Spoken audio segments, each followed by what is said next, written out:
It all started about 5 weeks ago during what seemed like a typical parliamentary session, but no one knew it would trigger one of the largest street demonstrations in Tbilisi.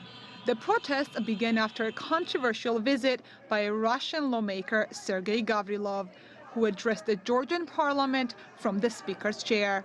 His faux pas, speaking Russian to delegates. Bitterness had lingered ever since the 2008 Russia-Georgia war. And a high-ranking Moscow official speaking Russian to Georgian politicians in their own house, and that touched a nerve. To prevent the demonstrations from becoming a full-blown political crisis, police responded to the first round of youth-led protests with tear gas, rubber bullets, and more than 200 arrests. But later, Georgian law enforcement relented, with the Speaker of the House getting reassigned and proportional parliamentary elections scheduled.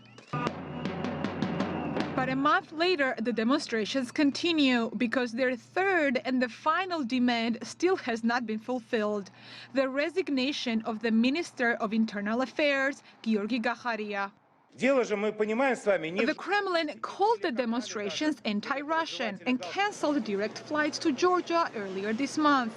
However, Russian President Vladimir Putin rejected his parliament's request to further sanction Tbilisi by blocking its wine exports. But the cancelled flights were enough to throttle the Georgian economy. Tourism makes up more than a third of Georgia's GDP. Russians accounted for over 16% of all the visitors to Georgia last year. Nanuka, Danelia, CGTN.